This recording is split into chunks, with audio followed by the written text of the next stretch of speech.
Desde tiempos muy antiguos hasta nuestros días, la raza humana ha tenido una ambición de altos vuelos: unir el mundo terrestre con los cielos, construyendo edificios cada vez más altos. Siempre desde la Torre de Babel hasta nuestros modernos monumentos de hormigón y acero, los edificios de gran altura han definido a ciudades y civilizaciones.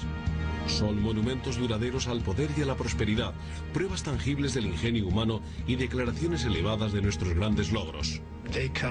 Pueden convertirse en pilares cósmicos. Ese es el increíble atractivo que rascacielos como el Empire State o el edificio Chrysler han generado durante tantos años. Entonces sucedió lo inimaginable. El 11 de septiembre de 2001, dos aviones de pasajeros se estrellaban contra las Torres Gemelas. Dos símbolos de una ciudad dominada por los rascacielos eran reducidos a escombros. Unos edificios que antes parecían inmutables, de pronto parecían vulnerables. Ese ansia por tocar el cielo empezó a ponerse en tela de juicio. ¿Acaso el 11 de septiembre pondría fin a la construcción de edificios altos? ¿O las constructoras y los arquitectos seguirían construyendo hasta el infinito?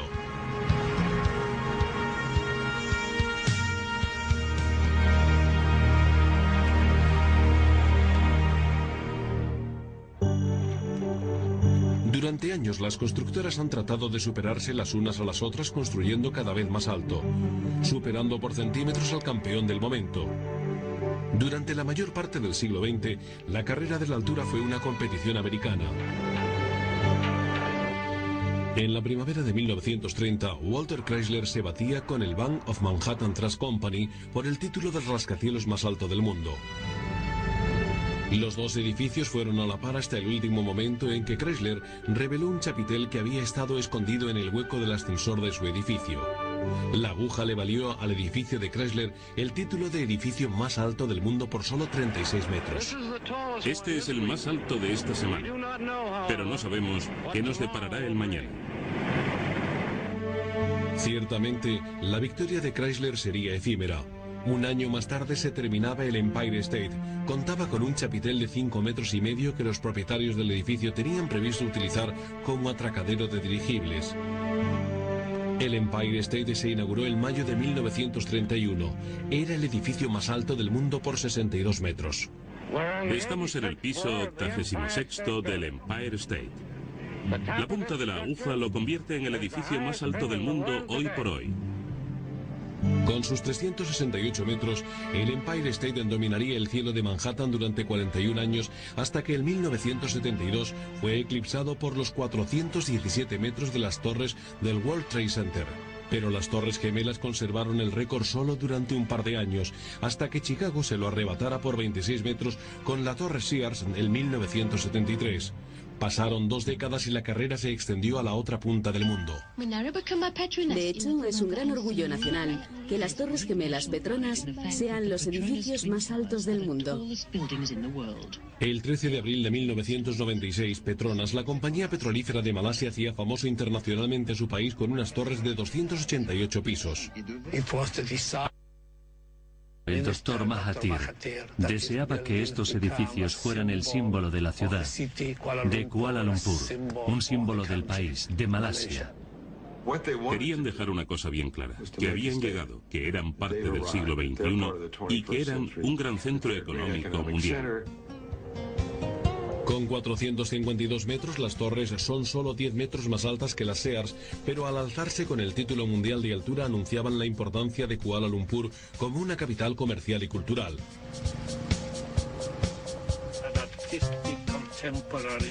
El diseño ganador del arquitecto César Pelli se componía de 2 torres conectadas por un puente aéreo.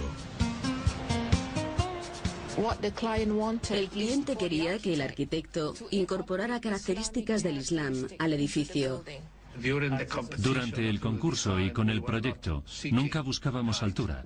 En realidad no teníamos ni idea de qué puesto ocupábamos en el ranking y la verdad es que no me importaba lo más mínimo.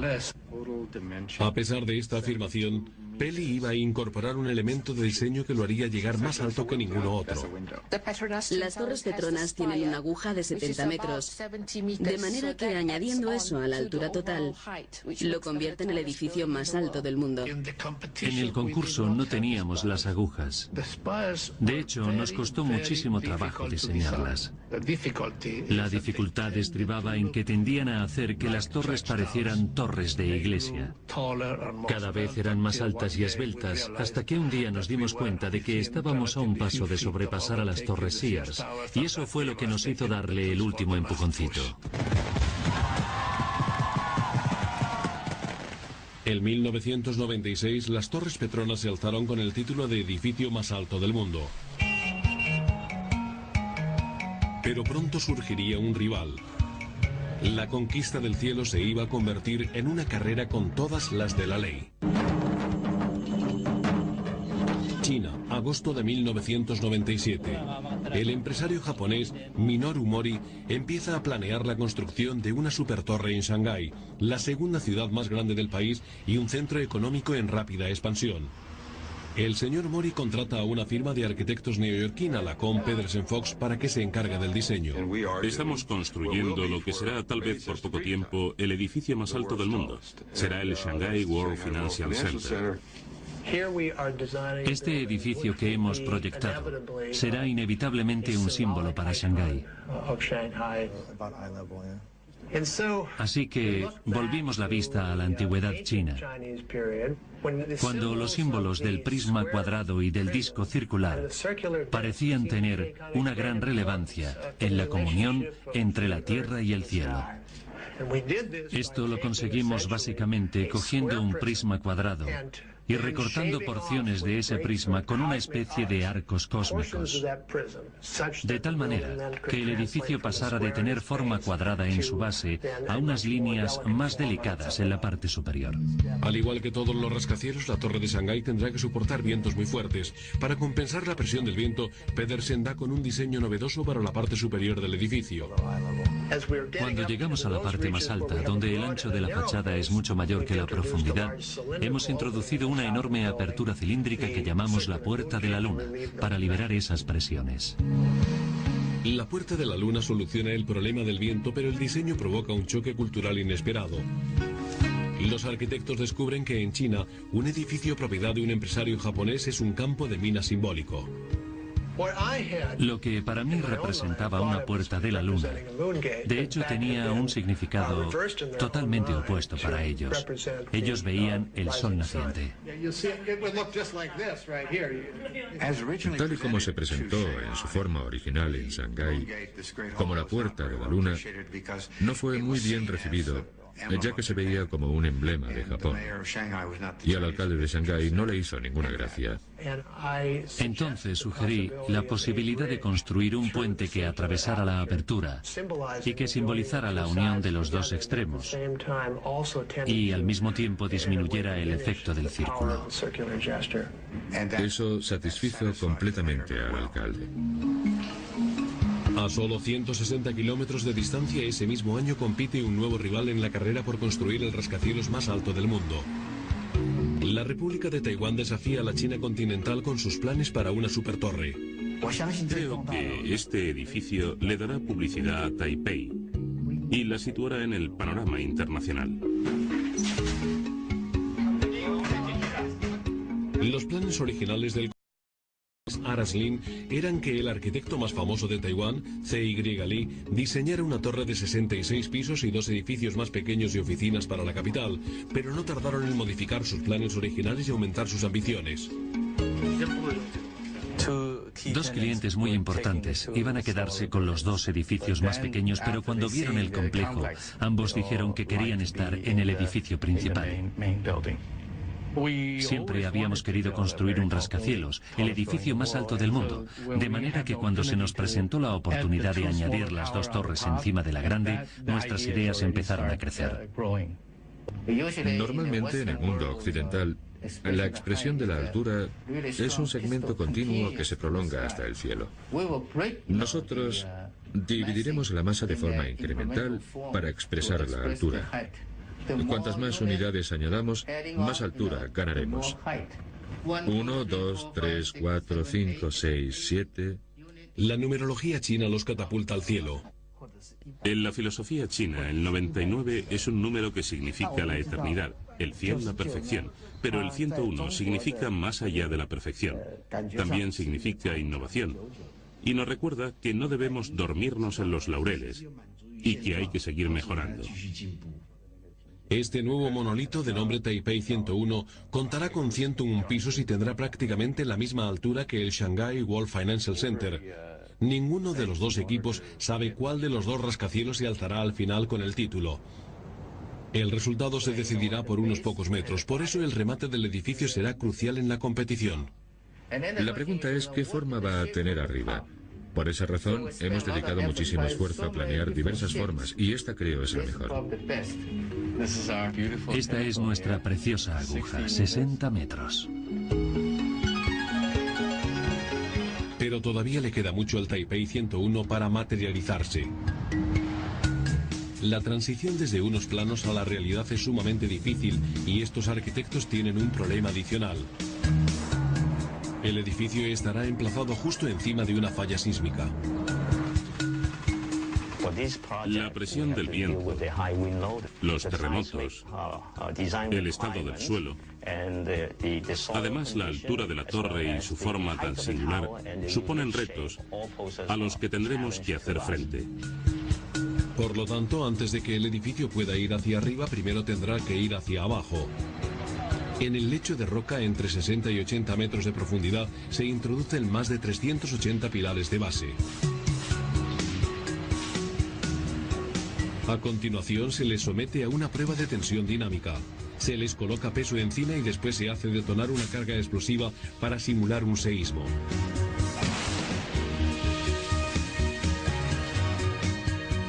La estructura supera la prueba y durante el verano de 2000, Aras Lin y su equipo de construcción celebran la instalación de la primera de las muchas columnas gigantescas de acero del edificio. El Taipei 101 inicia su ascensión.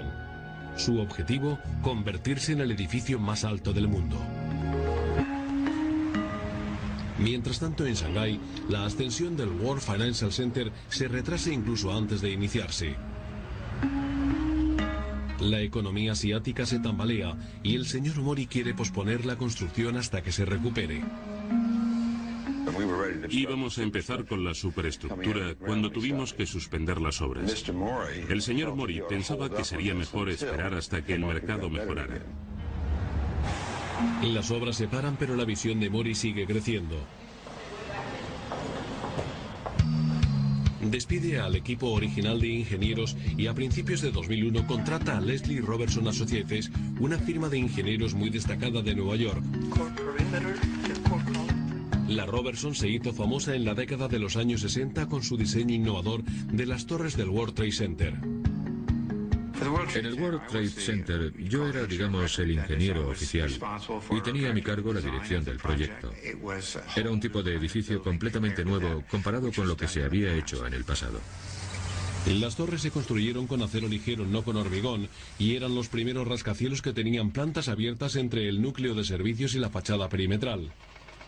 En lugar de pilares que sostuvieran los pisos, se emplearon centenares de columnas exteriores muy juntas que creaban un tubo hueco lo suficientemente resistente como para soportar el peso del edificio.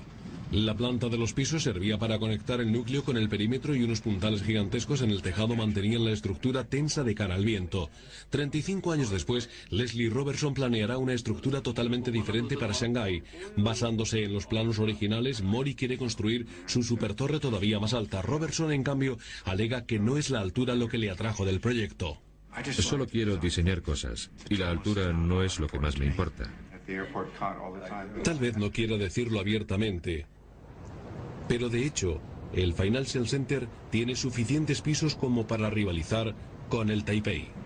El piso 101 es este de aquí, así que sí, es muy alto.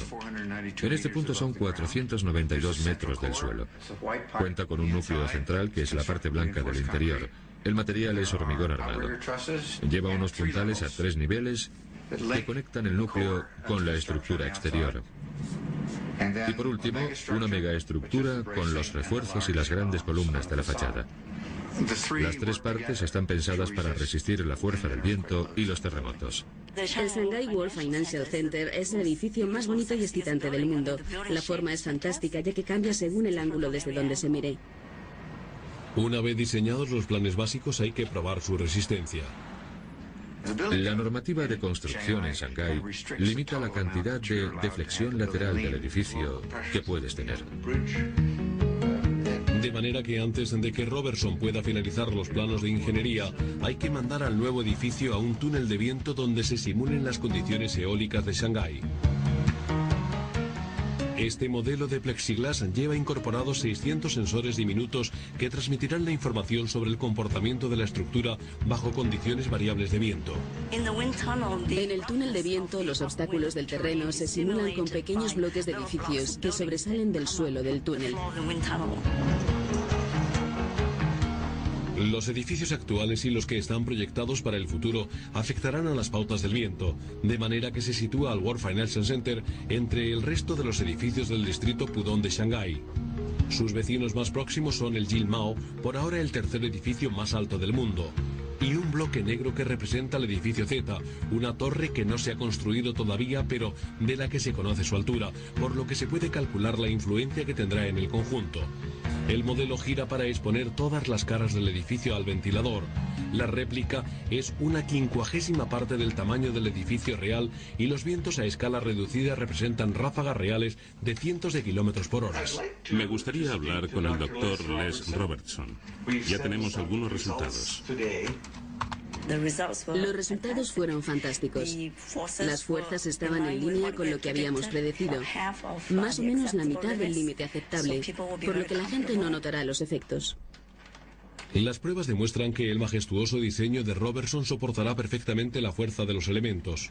Como todas las superestructuras, el Shanghái oscilará con el viento, pero su rigidez garantiza que nunca se volverá inestable. En otro túnel de viento, el Taipei 101 no obtiene tan buenos resultados. Las pruebas iniciales han demostrado que el modelo vibra demasiado, entre un 30 y un 40% por encima de lo recomendado. Los resultados hacen que los arquitectos tengan que volver a empezar de nuevo. El nuevo diseño tiene esquinas más complejas para disminuir el impacto del viento. Este ángulo tan pronunciado es lo que ha hecho que el diseño haya fracasado en el túnel de viento. Así que tenemos que recortar las esquinas. De estos 90 grados de aquí a una esquina en forma de zigzag, como una W. Pero el edificio necesitará más que unas esquinas en forma de W para disminuir los efectos del viento. Esta supertorre tendrá que ser flexible para aguantar los terremotos, pero esa misma ductilidad es lo que la hace proclive a moverse demasiado con el viento. Los ingenieros dan con una solución, un sistema de amortiguación que actuará como un péndulo para contrarrestar el movimiento del edificio. El viento va a mover el edificio bastante, por lo que los ocupantes lo notarían, y el propósito del péndulo es reducir las veces que la gente note el movimiento.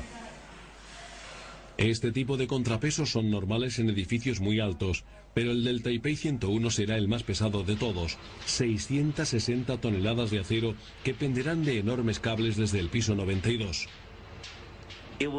Reaccionará a la gravedad. Cuando el edificio se incline en una dirección, los dos péndulos gigantes contrarrestarán el movimiento inclinándose en la otra dirección para disminuir la aceleración. Al terminar 2000, empiezan las obras en el sistema de amortiguación del Taipei 101. Finalmente ocupará su sitio en la estructura ascendente. Las columnas de acero que van a reforzar el edificio contra la actividad sísmica y el viento se elevan desde los cimientos. Los 8 pilares gigantes parten de la gigantesca base de la torre y se conectan con las 16 columnas más pequeñas del núcleo. El conjunto soporta la carga vertical del edificio. Cada 8 pisos, en la base de cada unidad trapezoidal, unos puntales conectan el centro con el perímetro. Por último, el edificio está recubierto por un armazón exterior gigante de acero diseñado para doblarse y absorber la energía sísmica durante un terremoto. Este armazón exterior es como una rejilla. Consta de vigas horizontales y columnas verticales, y este tipo de estructura es muy flexible si las conexiones entre las vigas y las columnas son dúctiles. Estas conexiones dúctiles se logran cortando el acero en forma de hueso de perro para que la sección de la viga que ha sido reducida pueda girar ligeramente e impedir que las vigas se retuerzan durante un terremoto. Durante el verano de 2001 hay un aire de optimismo en Taipei. Las obras avanzan rápidamente y la estructura parece que está perfectamente preparada para sobrellevar los peligros del mundo natural. Pero entonces, en una clara mañana de septiembre, al otro lado del globo, una nueva amenaza se cierne sobre los rascacielos de todo el mundo. En este día, nuestra ambición de ascender al cielo no parece más que un despropósito. Las únicas cosas tangibles son el humo, los escombros, el caos y los muertos. Estaba hablando por teléfono con Les desde mi despacho cuando se derrumbó la primera torre. Debe de haber sido muy difícil para él no saber qué estaba sucediendo. Primero la primera torre y luego la segunda. No saber quién estaba herido o lo que les había pasado a los otros edificios de alrededor. Solo sabía que había muerto mucha gente. No tenía ni idea de cuánta, pero me temía lo peor. 10, 20, 40, 50.000 personas. Cuando vimos el edificio en llamas, pensamos que los bomberos acabarían controlando el fuego y que luego sería posible reconstruir el edificio. Nunca se me ocurrió que las torres pudieran colapsarse. Cuando encendí la televisión, ya se habían derrumbado. Lo vi en diferido. Pero me he hecho esa pregunta muchas veces. Aun sabiendo lo que sé hoy sobre el avión, su velocidad y peso, ciertamente no tendría ni idea de si se derrumbarían o no. Un ingeniero nunca podría hacer un proyecto contra algo como el ataque sobre las Torres Gemelas. Hay que seguir adelante diseñando edificios. Hay que continuar y proyectar edificios para que los ocupe la gente. Pero nadie lo haría inmediatamente. Los sucesos del 11 de septiembre pusieron de relieve los riesgos de los rascacielos. De repente se empezó a analizar minuciosamente la construcción de los rascacielos por todo el mundo. En Hong Kong, el TU International Finance Center, conocido como el 2IFC, estaba a medio construir. Iba camino de convertirse en la torre más alta de Hong Kong y el tercer edificio más alto del mundo. Nos entró el pánico. ¿Estaríamos haciendo lo correcto construyendo un edificio tan alto? ¿Sería mejor hacerlo más bajo? Estaba a medio construir, luego todavía estábamos a tiempo de introducir cambios. Dumingan y su equipo volvieron a revisar sus planos teniendo en cuenta la nueva amenaza que introdujo el 11 de septiembre. El 2IFC, como las Torres Petronas y los rascacielos de Shanghái y Taipei, cuenta con una superestructura y un núcleo central de hormigón que se conecta a unos enormes pilares de acero y cemento mediante unas vigas exteriores. Pero antes de continuar con el proyecto, todos esos elementos serán puestos a prueba con un simulacro de ataque en el centro londinense de la Arup Engineering. En Arup se analizaron con un ordenador los efectos del choque del motor de un avión, que es la parte más pesada del aparato, en un edificio. Peter Bressington, un experto en incendios, y su equipo utilizan un programa informático empleado normalmente en el análisis de accidentes de tráfico para examinar lo que sucede a los pilares estructurales de acero cuando reciben el impacto del motor de un avión. Mirad, esto es un motor estándar de un avión parecido a los que impactaron contra las torres. Y podemos ver el eje. La pieza de metal y la maquinaria es lo que produce todo el daño. ¿Podemos compararlo con el cemento? Sí, aquí tenemos un pilar de hormigón y le pasa lo mismo. Hemos aplicado la misma velocidad, pero en este caso en particular, el cemento protege el acero del interior. Esta simulación por ordenador tranquilizó a los ingenieros de Hong Kong, ya que su edificio tenía pilares de acero y un núcleo protegido con hormigón armado. En su opinión, el 2IFC habría aguantado mejor el tipo de ataque que destruyó las Torres Gemelas. Si un avión chocara contra el edificio, en una situación como la del 11 de septiembre, habría permanecido en pie debido a su sistema estructural. Una vez calmados los ánimos, se toma la decisión de continuar con las obras del 2IFC. Pero en Taiwán se hacen la misma pregunta con respecto al Taipei 101. Empezamos a recibir llamadas de accionistas y particulares muy preocupados con esta cuestión. Si el edificio podría aguantar una situación similar. De manera que convocamos una reunión de emergencia con el propietario y llevamos a cabo una simulación de un incidente parecido para ver las consecuencias en el edificio. Sabemos que las Torres Gemelas de Nueva York eran básicamente un tubo hueco con una fachada exterior muy delgada. Para mí es un diseño genial, pero aquí, en Taipei, con los terremotos y los tifones, no podemos hacer eso. Necesitamos edificios muy sólidos, con pilares de acero enormes. Todo el trabajo de diseño que los ingenieros del Taipei 101 han llevado a cabo para proteger al edificio de los terremotos y del viento resulta que ahora tiene una ventaja inesperada. La enorme estructura es tan robusta que los diseñadores creen que constituiría una defensa contra un ataque parecido al del 11 de septiembre. Si pasara algo similar en nuestro edificio, creemos que tendríamos un poco más de tiempo para que la gente pudiera ponerse a salvo. La construcción del Taipei 101 continúa como estaba prevista. Oriente no tardará en reiterar su decisión de seguir construyendo edificios más altos y sólidos cuando se averigua las verdaderas causas del colapso de las Torres Gemelas. Continuó recto hacia el núcleo.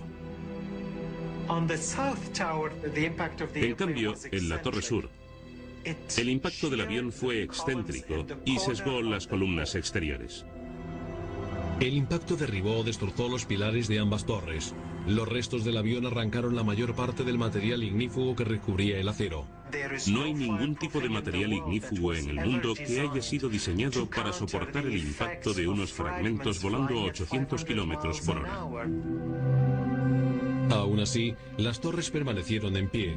Los pilares que quedaron transfirieron el peso del edificio a los puntales del tejado. Si no hubieran existido los puntales del tejado, creemos que se habrían derrumbado muchísimo antes. Ese equilibrio podría haber durado para siempre si las torres no se hubieran incendiado. El fuego, alimentado por el combustible de los aviones, dio lugar a temperaturas de hasta 700 grados centígrados. Cuando el acero alcanza temperaturas cercanas a los 500 grados centígrados, ha perdido la mitad de su capacidad de resistencia. Los pilares y los puntales del tejado acabaron cediendo, pero ni las vigas de los pisos ni el diseño del edificio tuvo la culpa de que las torres se colapsaran. Analizando el comportamiento del humo se llega a la conclusión de que los pisos debían estar intactos. A la izquierda ese es el comportamiento típico del humo cuando no hay pisos. A la derecha se aprecia la forma diferente que presenta la columna de humo y la toma de aire en todos los pisos de ambas torres. La Torre Sur se derrumbó primero, a los 56 minutos de haber sido alcanzada, porque había quedado más desequilibrada debido al impacto excéntrico del avión. La Torre Norte duró prácticamente el doble que la otra. Nosotros probamos de sobra que los pisos no contribuyeron ni fueron la causa inicial del colapso de las torres. Para los diseñadores de Asia que están obligados a construir sus edificios más sólidos por culpa de los terremotos y tifones, estos resultados confirman que no es necesario realizar cambios estructurales en sus cada vez más altos rascacielos.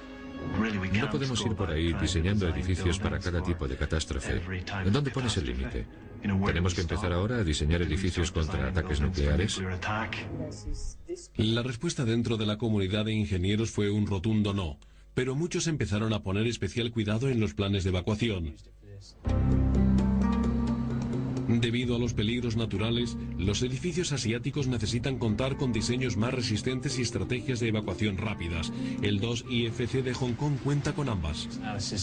En una evacuación simultánea a gran escala del edificio, asumimos que todas las escaleras están disponibles y están siendo utilizadas.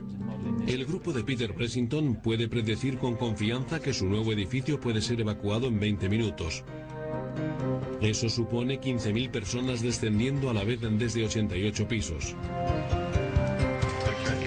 Las escaleras están protegidas con un núcleo de cemento a prueba de humo y fuego y cuentan además con unos espacios donde la gente puede refugiarse durante el descenso. Los refugios están pensados para que durante la evacuación del edificio la gente tenga un espacio donde descansar y, si es necesario, quedarse hasta que lleguen los bomberos. Algo que es bastante significativo con respecto a los criterios de evacuación de Hong Kong es la gran amplitud de sus escaleras. En comparación con otras normativas, sus escaleras son por lo general más anchas. Las escaleras están además dispuestas de tal manera para que si una falla no corte la única vía de escape. En cada nivel donde están los refugios, el diseño del edificio permite que se pueda dejar una escalera y cruzar para utilizar otra. Esto significa que si una escalera queda destruida por alguna razón, las de debajo siguen funcionando. Podemos decir a nuestros futuros inquilinos que este es uno de los edificios más seguros actualmente en el mundo. En otros rascacielos, como en las Torres Petronas, las campeonas de altura, se ha descubierto que los planes de evacuación no eran tan eficaces como se pensaba al principio.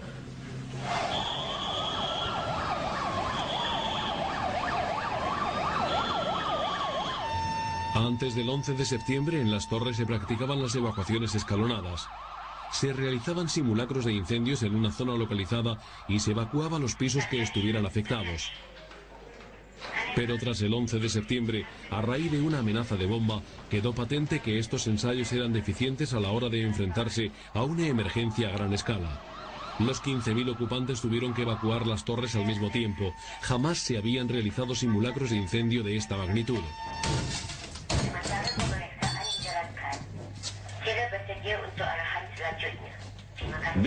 Básicamente, no estábamos preparados para la evacuación de los dos edificios simultáneamente. De hecho, nos pilló el toro. Evidentemente no consideramos un ataque terrorista o una amenaza de bomba. Eso demuestra lo ingenuos e inocentes que fuimos. Los ocupantes habían sido instruidos para utilizar el puente aéreo en caso de incendio, eso suponiendo que una de las torres no estuviera afectada. Pero durante la amenaza de bomba, 15.000 personas intentaron cruzar el puente al mismo tiempo, en todas direcciones opuestas. El resultado fue un caos total. La evacuación se produjo mucho más lentamente de lo que se esperaba. Era algo impredecible. No se te ocurre que las dos torres se puedan incendiar al mismo tiempo. Pero al final nos favoreció, ya que nos obligó a encontrar una solución para el problema. Después de la amenaza de bomba, las Torres Petronas pusieron a punto la seguridad de sus ascensores de cara a tener que hacer una evacuación total. Damas y caballeros, por favor, préstenme atención un momento. Nos acaban de confirmar que la alarma es real. Eric les dirá dónde tienen que ir. En la actualidad se instruye a los ocupantes para que utilicen los ascensores y no solo las escaleras.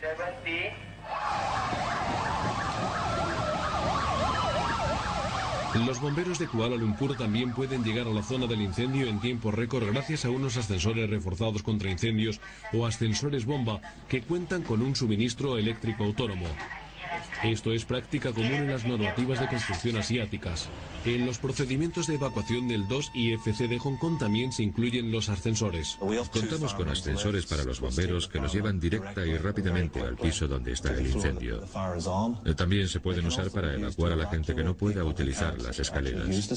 Son ascensores de alta velocidad, 8 metros por segundo, es decir, 2 pisos cada segundo, de manera que pueden llegar desde el primer piso hasta el último en menos de un minuto.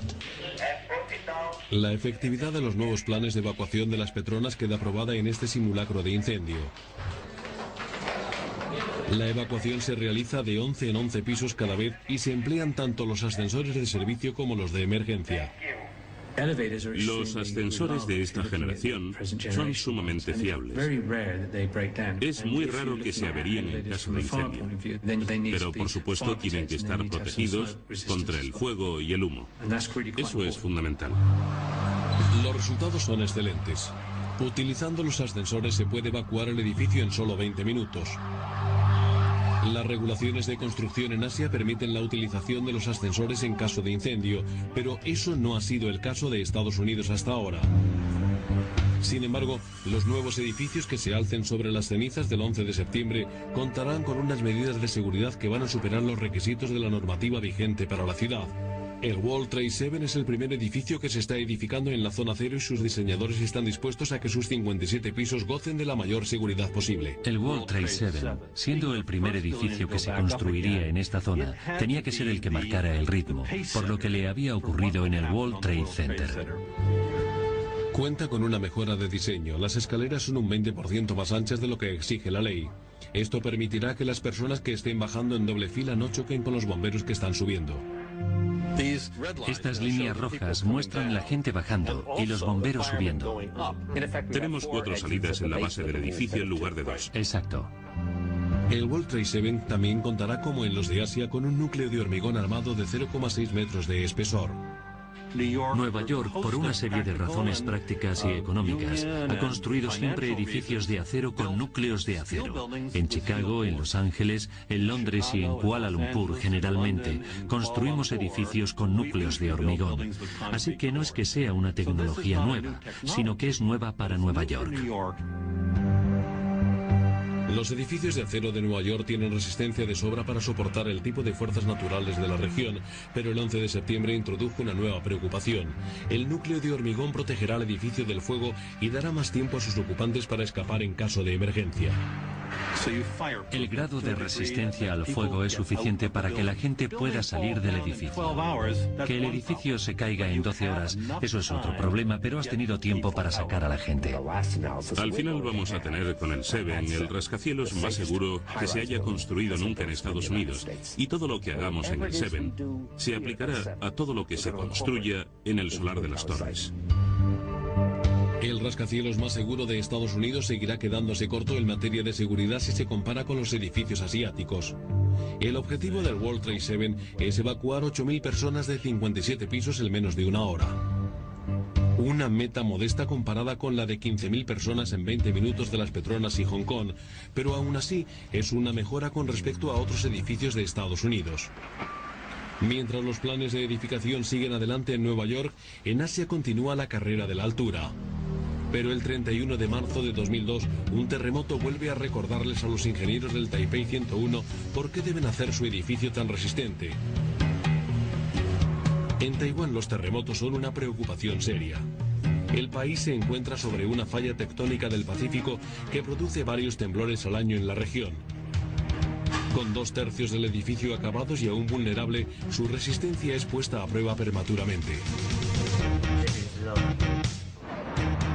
Con los terremotos de aquí, en Taipei, lo que primero notas es un movimiento vertical. Sientes que la estructura se mueve arriba y abajo. Te das cuenta de que algo pasa. Cuando pasó, supe inmediatamente que era un terremoto. Y rápidamente me puse debajo de uno de los pilares, por si caía algo de arriba. Los ciudadanos corren a refugiarse cuando un terremoto de intensidad 6,8 sacude la ciudad.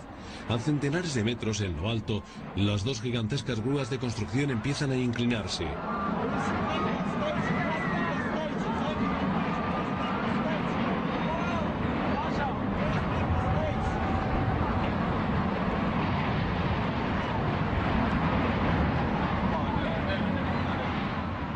Cinco personas mueren al desplomarse las grúas al suelo.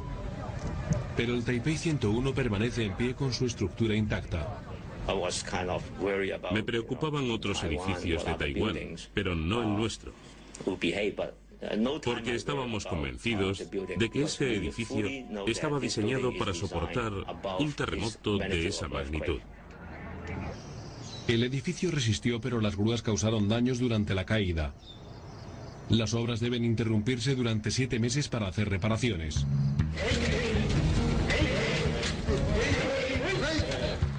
El 13 de febrero de 2003, Mori preside una segunda ceremonia pionera en Shanghái. Este singular acontecimiento anuncia al mundo que la carrera se reanuda. La torre estará terminada en 2007.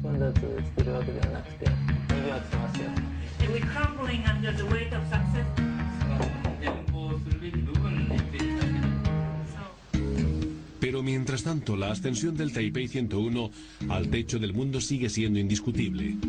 Todo Todos los ojos están puestos en Taiwán, donde se está a punto de hacer historia. 30 de junio de 2003. Los ingenieros del Taipei 101 realizan sus ejercicios matutinos, una rutina para empezar bien el día de trabajo. Pero hoy se respira un clima de tensión. En pocas horas, el péndulo, con un peso equivalente a 550 automóviles, quedará permanentemente suspendido desde lo alto del edificio. Un mes antes se montaron parcialmente todas las piezas en el solar de la obra y se levantó la grúa principal hasta el piso 87. Una a una se fueron superponiendo las 40 planchas de acero de unos 27.000 kilos cada una hasta formar una enorme esfera de casi 6 metros de diámetro por su parte más ancha. El péndulo ocupará el centro de 5 pisos enteros, desde el 87 hasta el 92. De momento descansa sobre unos gigantescos gatos hidráulicos. Estos soportes se quitarán y los gatos se irán retirando lentamente para que toda la masa penda de unos cables. El proceso de subir y luego bajar nos llevará probablemente de 1 a 2 horas. El péndulo es para nosotros como el corazón del edificio. Es una parte muy importante de él. Queremos que la gente lo vea y que se sienta tranquila viéndolo. Así que vamos a poner restaurantes y miradores alrededor para que la gente pueda ver esta bola dorada y resplandeciente, suspendida en el espacio. Antes del fin de la jornada, el péndulo está ya colocado en su sitio y las jarcias de acero han llegado al piso 101. El Taipei 101 es ahora solo 4 metros más bajo que las Torres Petronas, las más altas del mundo.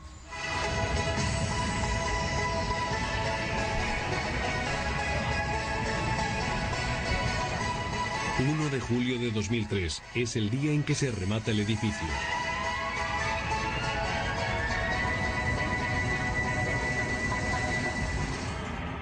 Siguiendo la tradición, se coloca la última viga de acero. El acontecimiento se celebra con una fiesta y el día libre. Es el día más importante. Es cuando el edificio dice, se acabó, ya no se puede cambiar nada. Así que probablemente es un día importante para mí también. Pero de hecho, algo cambiará en este edificio, ya que a los pocos meses llega un día incluso más importante que el anterior. El 17 de octubre de 2003 se coloca la aguja de 60 metros en el piso 101 del Taipei 101. Una vez más se vuelve a hacer historia. La estructura mide ahora 508 metros. Ha superado a las Petronas en más de 50 metros. Tuvimos tantos problemas con el Taipei 101 que creo que es un milagro que lo hayamos acabado en este tiempo y en un lugar como este. Taipei 101. Este es ahora el rascacielos más alto del mundo. Por lo menos por ahora. Después de unos cuantos intentos fallidos y de todos los retrasos, el Shanghai World Financial Center vuelve a la carga y el propietario Minoru Mori todavía sigue pensando a lo grande. Estoy construyendo el edificio más alto del mundo. Nada es seguro, pero si todo sale de acuerdo con el sueño de Mori, la supertorre de Shanghái se alzará con el título de edificio más alto del mundo en 2007. Ningún edificio de los que se están construyendo actualmente en Shanghái tiene ni por asomo los estándares que estamos empleando en el Shanghai World Financial Center. Les va a dar 100 vueltas a todos. Pero poco después de la consecución del Shanghái, Occidente volverá a reclamar el título. La nueva torre que se construirá en el solar de las Torres Gemelas medirá 540 metros. Una altura simbólica que podría eclipsar tanto al Taipei como al Shanghái. La Torre de la Libertad será el edificio más alto del mundo cuando esté terminado, 540 metros, y eclipsará en unos cuantos metros al edificio de Minoru Mori de Shanghái. Cuando se enteró de que nuestro edificio iba a ser más alto todavía, se quedó desolado y me dio un poco de pena por él. La Torre de la Libertad estará terminada en 2008 o principios de 2009, eso seguro. Es demasiado pronto para saber qué decisiones finales se tomarán en Nueva York, Pero sea como sea, la Torre de la Libertad no es el único plan grandioso que espera ver la luz. Una constructora de Dubái ha anunciado recientemente su intención de construir un rascacielos de 800 metros. El Burj Dubai podría batir todos los récords anteriores por un buen margen si se hace realidad. Por ahora, solo existe como maqueta. En los constructores de Nueva York, Shanghái y Dubái sigue viva la ambición de construir cada vez más alto. Conforme la tecnología avanza y los diseños de los edificios se hacen cada vez más innovadores, la humanidad pone la vista cada vez en un punto más alto del cielo, visualizando, planeando y soñando con el día en que pueda rascar los cielos con monumentos magníficos de hormigón y acero.